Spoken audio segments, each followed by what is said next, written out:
Friends, so we are going to start with the questionnaire part, and as you all know we are on cost of capital, and cost of capital के हमने कितने questions cover किए थे? 7 questions, कुल मिलाकर 13 है total. तो हम 7 कंप्लीट कर चुके हैं या क्या? अच्छा, 7th होमवर्क था आपका, तो आपने किया जमा अच्छे से?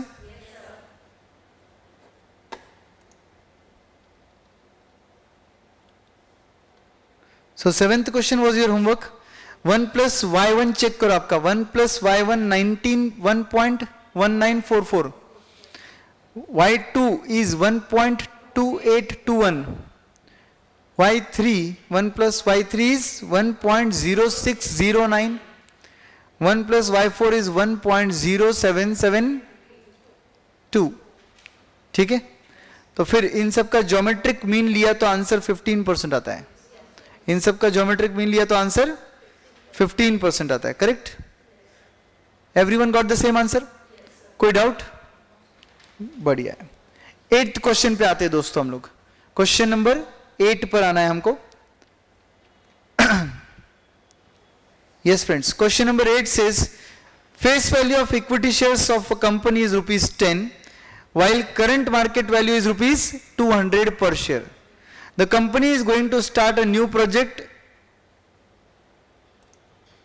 Company is going to start a new project and is planning to finance it partially by issuing new shares and partially by retained earnings. You are required to calculate the cost of equity share as well as the cost of retained earnings if the issue price will be 190 and the flotation cost will be ₹5. Dividend at the end of first year is expected to be ₹10 and the growth rate will be 5%. So आपको करना क्या है? आपको बस KE और KR निकालना है। KE and KR निकालना है। निकाल पाएंगे क्या हम लोग? Yes or no? बोलिए। D1 upon P0 plus G, लो कैलसी। D1 कितना लेंगे आप? 10। ओके, क्या निकाल रहे हो पहले, KE या KR? KE निकालो, KE। डिविडेंड ऑफ ₹10 लेंगे। क्यों बोला है 10 आपने? क्योंकि dividend at the end of first year is expected to be ₹10 बोला है। करेक्ट? डिवाइडेड बाय, अगर आप KE निकाल रहे हो तो P0 कितना लोगे? P0 190 minus flotation cost F लेना पड़ेगा आपको। सो 190 minus ₹5, that is 185, plus growth rate कितना लोगे? 0.05। लो कैलसी,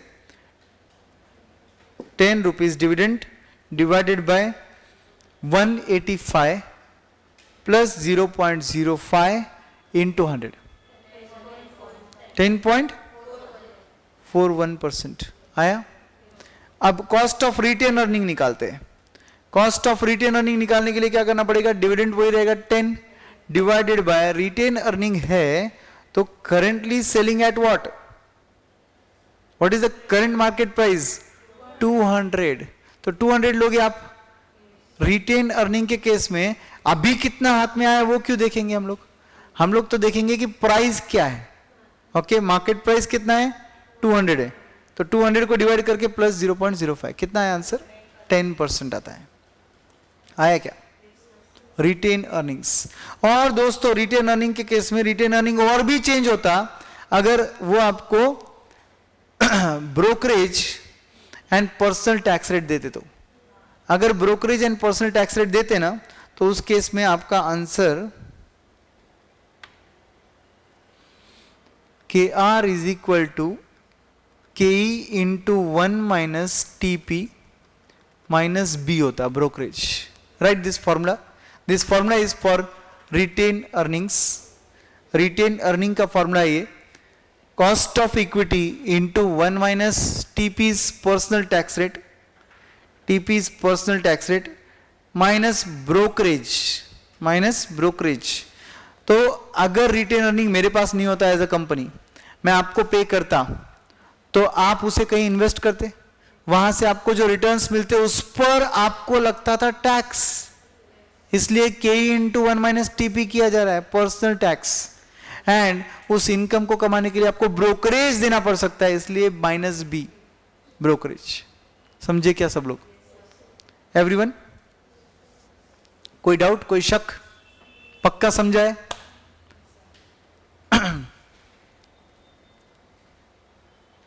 So this was about KEKR. 9th question, question number 9। ये भी एक बहुत बढ़िया क्वेश्चन है। क्या बोल रही है लोग, देखो अभी। The cost of equity of the company is 10.41% and the cost of retain earning is 10%। मतलब ये ऊपर का ही डेटा यूज कर लिया इन्होंने। And there are 50,000 equity shares of 10 each and retain earning of 15 lakhs. The market price per share is ₹50. Calculate the WACC using market value weights if there are no other source of finance. तो दोस्तों सिर्फ इसका weighted average निकालना है आपको। मैंने ये question क्यों दिया है आपको, इससे क्या समझा है आपको? जो हम लोग बार बार बात करते थे कि in market value method we should ignore retain earning if KR KE both are same. Now here KR and KE both are not same. So you will have to split the market value in the ratio of book value. ठीक है ना everybody? तो cost of equity 10.41 है, cost of retain earning 10% है।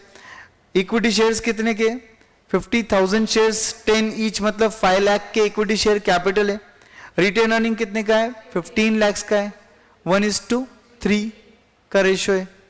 तो फिर market price पर share कितना है? 50 है। कैलसी लो, 50 into 50,000, what is that? Total market value कितना? 50 rupees per share into 50,000 number of shares, कितना हुआ? 25 lakhs। 25 lakhs को तुम्हें स्प्लिट करना है इन द रेशियो ऑफ 1:3। 1:3 कहां से आया? मगर इक्विटी शेयर कैपिटल 5 लाख का है, रिटेन अर्निंग 15 lakhs के है, तो कितना होता है वो? इक्विटी के सामने, शेयर कैपिटल के सामने 6,25,000 एंड रिटेन अर्निंग के लिए 18,75,000। और रिटेन अर्निंग के सामने कॉस्ट आएगा 10.41, इक्विटी के सामने कॉस्ट आएगा 10%। प्रपोर्शन निकालना पड़ेगा आपको। अच्छा, इक्विटी 10.41, रिटेन अर्निंग 10, ठीक है। प्रपोर्शंस निकालना पड़ेगा, जो आपने अभी अमाउंट बोले 6,25,000 एंड 18,75,000 का प्रपोर्शन निकालना पड़ेगा। प्रपोर्शन इनटू इंडिविजुअल कॉस्ट करके वैक आएगा। Correct all of you? चलो चेक करते हैं। ये देखो 1:3 एकदम करेक्ट बोला आपने। 25 lakhs टोटल वैल्यू एकदम सही आया था अपना। दोनों को डिवाइड किया तो 625 आपका share capital and retain earning 18,75,000। तो 625 18,75,000 दोनों का टोटल 25 lakhs। प्रोपोर्शंस मतलब वेट्स आ गए 25 and 75। Individual cost 10.41 and 10%। So multiply करके वैक आपका आता है 10.10%। वैक कितना आता है? 10.10%। Are you getting this? समझा कैसे करना है? ऑफकोर्स एग्जाम में 2 और आइटम रहेंगे, 3 और आइटम नीचे रहेंगे, बट ये पर्टिकुलर आइटम का ट्रीटमेंट कैसे करना है आपको समझ गया अभी, और कब करना है ये भी समझा है आपको। यस और no? Next question 10th one, बहुत ही सिंपल क्वेश्चन है एक्चुअली, बट इसमें एक यूनिक चीज है। यहां पर सब जगह करंट मार्केट वैल्यूज दे रखी थी आपको, फ्लोटेशन कॉस्ट भी दे रखा है आपको, ठीक है। जरा पढ़िए क्वेश्चन को। कैलकुलेट द वैक using the following data, that is by using book value weights and by using market value weights. Capital structure दे रखा है, बोलो ये वैल्यूज कौन से, बुक वैल्यू या मार्केट वैल्यू? बुक वैल्यूज है, ठीक है। तो ये 100 110 क्या बन गए? बुक वैल्यू पर शेयर पर debenture whatever. Market value of this securities, debenture का मार्केट वैल्यू कितना है? 105, प्रेफरेंस शेयर का 110, इक्विटी शेयर का 24, ठीक है। तो जब आप निकालोगे नेट प्रोसीड्स तब आप इन वैल्यूज को कंसिडर करोगे, इसमें से लेस करोगे flotation cost until otherwise given। समझा क्या? अगर वो बोलते flotation cost is 7% of face value, भाई साहब फिर क्या कर रहे हो तुम?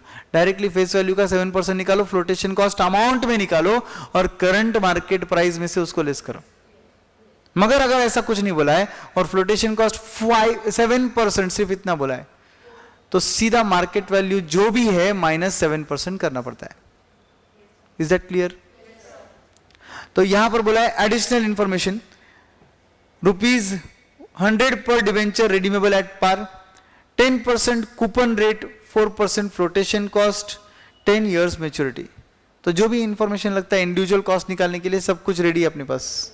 Okay, can you tell me the net proceeds of debentures? 105 रहेगा? बिल्कुल नहीं, 100.8 आएगा, ठीक है। एंड उसका इंटरेस्ट अमाउंट 10 रुपीज आएगा।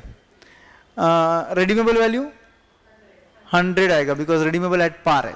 नंबर ऑफ इयर्स 10 आएंगे, तो फिर उससे अपना कॉस्ट निकल जाएगा, ठीक है। सेम लाइक दिस प्रेफरेंस के केस में बोलो अभी मुझे, what is your NP? 110 minus 2%, 107.8 Jimpa. And what is 10 years? Number of years. What is 5% of 100? 5 rupees will be preference dividend. And what is this 100 rupees? Redeemable value मतलब RV. Equity shares का NP बोलो, 20 rupees. 24 minus 4, 20 rupees. And D1 कितना है? Next expected dividend is ₹1, मतलब D1 is 1 rupee. Growth rate कितना है? 0.05। Correct है क्या? कॉर्पोरेट टैक्स रेट इज 30%, मतलब 0.30। Use YTM method to calculate the cost of debt, मतलब debenture, and cost of preference shares. YTM method याद है ना? इस वजह से मैंने ये क्वेश्चन सिलेक्ट किया है। आपकी किस मेथड की प्रैक्टिस हो जाएगी? YTM मेथड के। ओके, बोलो सबसे पहले अपन क्या करते हैं? डिबेंचर्स का नॉर्मल मेथड से, अप्रोक्सीमेशन मेथड से क्या निकालते हैं? केडी। उससे स्टार्ट रेट एंड रेट मिलता है अपने को। लो सब लोग निकालो, इसमें मेरे पास रेडी नहीं है अभी।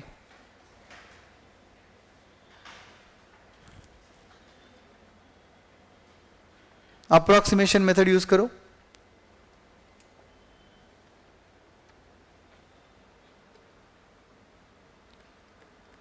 using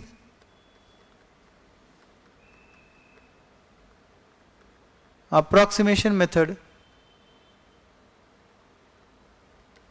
KD is equal to I into 1 minus T plus RV minus NP upon N whole divided by RV plus NP upon 2 last में into 100. What is your interest rate? Interest rate is 10% of 100. What is your tax rate? 0.3. So 1 minus 0.3. What is your redeemable value? 100. What is your net proceeds? 105 minus 4%. So friends, I will take here 10 into 1 minus 0.3 plus 100 minus 100. कितना बोला था तुमने? 80 divided by number of years 10, and here denominator में 100 plus 100 upon 100 plus 100.8 divided by 2। So KD कितना आता है? Cost of date कितना आता है?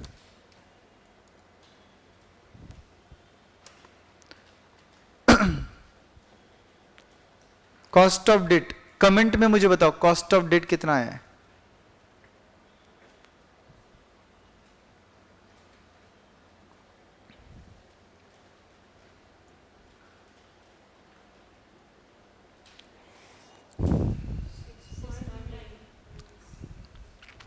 कमेंट में करो। 6.96 एवरीवन आया क्या? 89 आ रहा है क्या? 89 आ रहा है। 6.89%। करेक्ट? ठीक है, कोई बात नहीं। अभी सेम अप्रोक्सीमेशन मेथड यूज करेंगे और केपी निकालेंगे। KP is equal to PD, KP is equal to PD plus RV minus NP upon N whole divided bye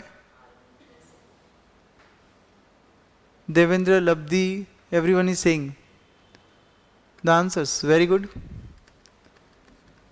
But Devendra का आंसर 7.01 आया, लब्धि का आंसर 6.89 आया, तो 6.89 is the correct answer.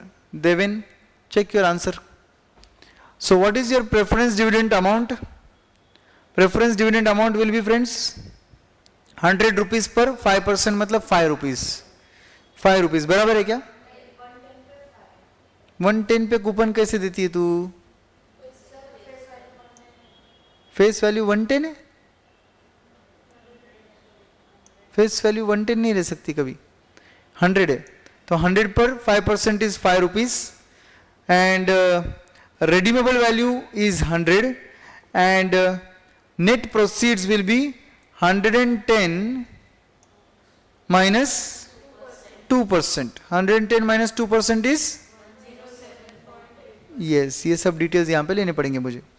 5 plus 100 minus क्या बोला 107.80 divided by 10 whole divided by 100 plus 107.80 divided by 2 into 100.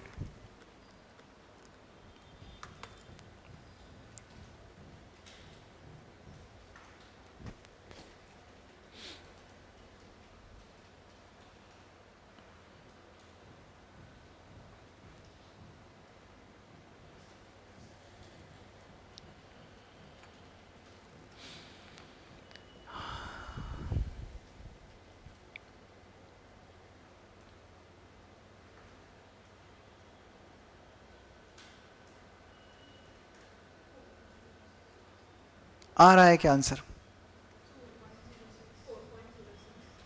4.06%। बाकी लोग answer आ रहा है क्या? Labdhi, are you getting your answer? Sarvesh, Deven, 4.06। तो पहला वाला आंसर कितना था? 6.89, ठीक है, और दूसरा वाला कितना था? 4.06। ओके, तो मेरे ट्रायल एरर इसके आसपास होने चाहिए। So let's check their answer now.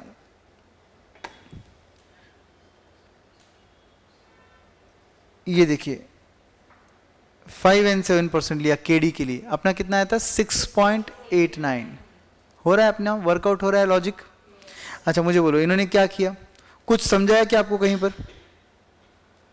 कुछ नहीं, डायरेक्टली 5 and 7 लिया और आंसर निकाला।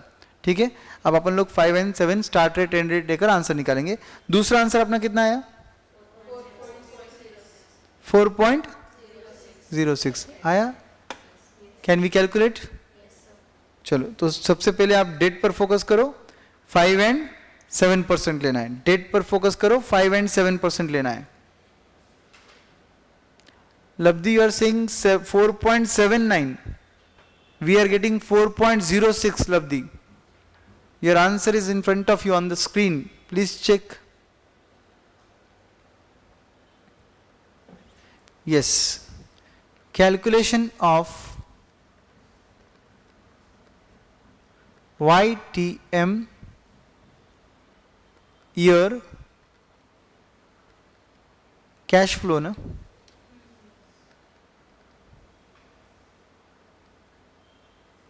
discounting factor at 5%, DCF discounting factor at 7%, DCF।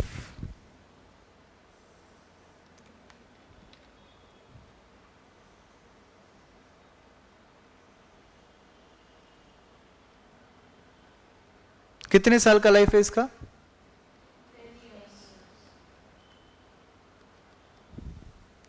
0th year, आज मुझे खरीदना रहेगा तो कितने में खरीदना पड़ेगा मुझे? नेट प्रोसीड वाला अमाउंट लेना पड़ेगा ना मुझे, कितना? 100.80 का आउटफ्लो, 100.80 का आउटफ्लो। हर साल 1 से लेके 10 साल मुझे इंटरेस्ट कितना मिलेगा? 10, मगर उसमें से टैक्स जाएगा कितना? 30%। तो मेरे हाथ में कितना आएगा? 7। करेक्ट है? एंड फिर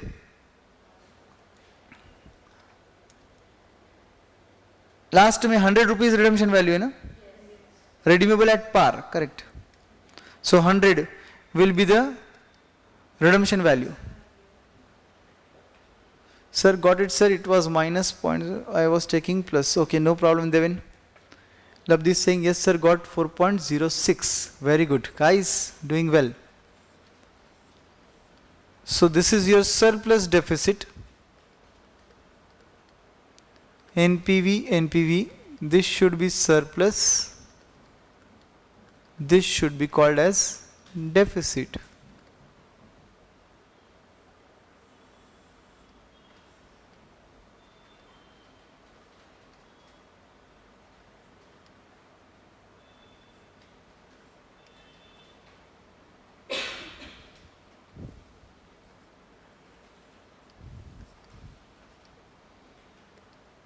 Zeroth year factor is always 1.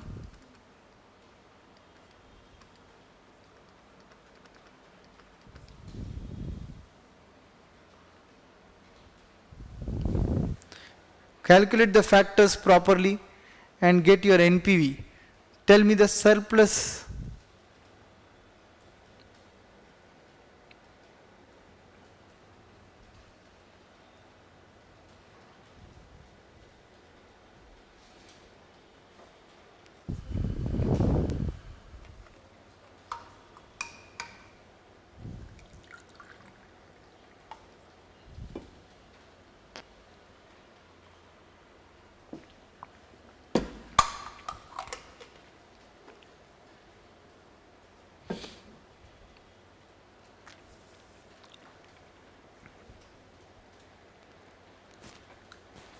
What is your surplus? 14.63. And deficit?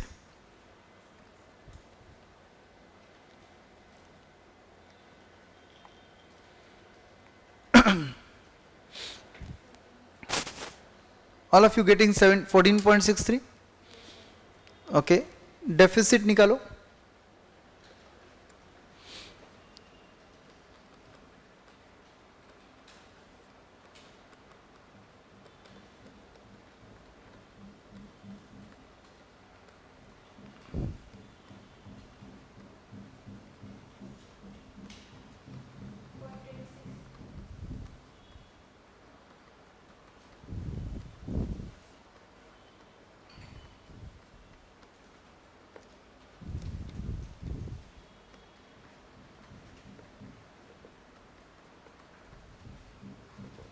कितना? 0.86 negative. Huh? Are you getting the deficit same? 0.86? 86. Okay. तो फिर IRR का फॉर्मूला यूज करना है, बट इस बार IRR नहीं बोलेंगे, उसको YTM बोलेंगे. Correct? YTM. Start rate 5 plus surplus 14.63 upon surplus 14.63 plus deficit 0.86 into difference in rate 2. इसको सॉल्व करके आपका YTM मेथड से क्या निकलेगा? KD. YTM मेथड से आपने KD निकाला.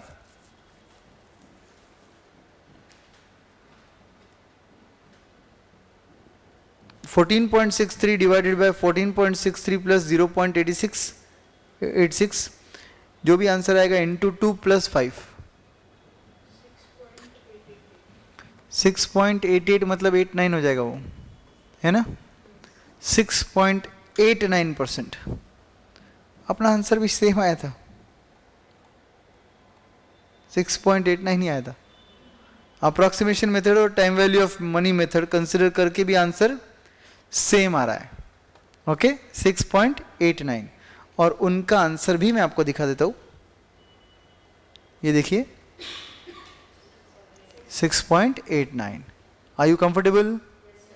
Perfectly 6.89 is your answer. Go for the next. क्या था next? KP।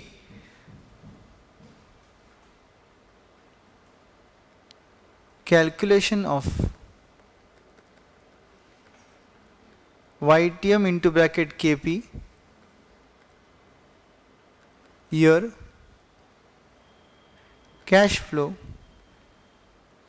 discounting factor at the rate 3% DCF discounting factor at the rate 5% DCF. Correct friends?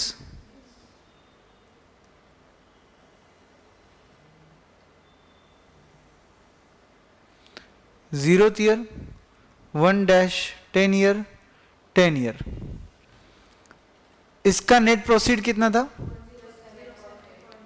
107.8। Outflow 107.8। 1 से लेकर 10 तक प्रेफरेंस डिविडेंड कितना मिलेगा आपको? 5 रुपीज। इसमें कोई टैक्स माइनस करने की जरूरत नहीं है क्योंकि preference dividend non tax deductible है। और फिर 10th ईयर में आपका रिडम्पशन वैल्यू 100 है ना? चेक कर लो एक बार। आप कहां से चेक करोगे? क्वेश्चन मेरे पास है। Yes guys 100 rupees redeemable at par. तो फिर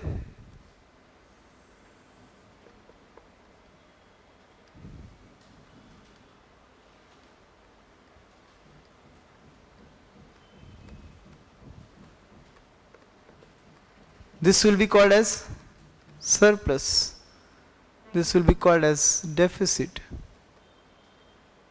सरप्लस निकाल लिया आपने? 9.26 सरप्लस। वाओ। YTM मेथड से KP निकाल रहे हो आप और आपका फॉर्मूला रहेगा start rate plus surplus upon surplus plus deficit into difference in rate।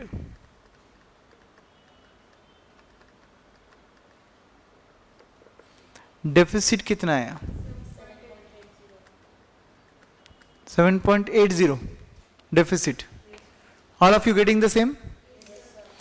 तो फिर ऐसे केस में आपका स्टार्ट रेट लोगे आप 3, सरप्लस लोगे 9.26 divided by 9.26 plus 7.8 into difference in rate लोगे आप 2 और इससे आपका YTM मेथड से KP आ जाएगा, कॉस्ट ऑफ प्रेफरेंस शेयर्स।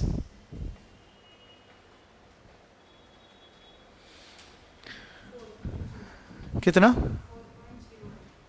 4.08% आता है क्या? चेक करो सब लोग। 4.08 ये आंसर मिल रहा है हमें। और ये देखिए इधर भी 4.08 है, मतलब जम रहा है। YTM मेथड भी आ रहा है। ओके KE तो निकालना बहुत आसान है दोस्तों, आप सबको पता है। KE की डिटेल्स आपने बता दी है। कैलसी लो सब लोग, KE कैलसी पे निकाल लेते। बोलो 24 माइनस 4 लेना पड़ेगा आपको डिनोमिनेटर में, P0 माइनस F कर 20 और न्यूमरेटर में आप लोगे 1 रुपये का डिविडेंड, तो 1 डिवाइडेड बाय 20 प्लस 0.05 इंटू 100 10 क्या? ये देखिए 10% करेक्ट। सो 10 6.89 एंड 4.08 ये इंडिविजुअल कॉस्ट आ गए। अब ये सब के आपको वैग भी निकालना है इसका, तो तो जब आप इसका वैक निकालोगे तो ये अमाउंट से आपके पास रेडी, अमाउंट्स का प्रोपोर्शन निकालना है, करेक्ट है क्या? और फिर इंडिविजुअल कॉस्ट से मल्टीप्लाई करके answer. So let's check. Exactly वही दिख रहा है क्या आपको? 5 लाख, 5 लाख, 10 लाख ये वैल्यूज दे रखी थी, उसका proportion 25, 0.25, 0.25 and 0.5. Average cost 6.89, 4.08 and 10%. Multiply करके आपका वैक आ गया 7.74%. कर सकते हो, इसका मतलब आप सॉल्व. ये बुक वैल्यू मेथड से था. मार्केट वैल्यू मेथड से करना रहेगा तो क्या करना पड़ेगा? Number of shares into price पर शेयर. इस वक्त फ्लोटेशन कॉस्ट माइनस नहीं करते ऑब्वियसली. फिर आपका जो वैल्यूज आप लोगे वो 105, 110 एंड 24 लोगे. कैलकुलेशन दिखा है यहाँ. Let's complete this chapter tomorrow. Let's complete this chapter tomorrow. Okay, friends? Okay. We'll stop the questionnaire session today. We'll continue this tomorrow. Goodbye, friends. Do your homework properly, which I have given you in the main batch. Okay? Bye, everyone.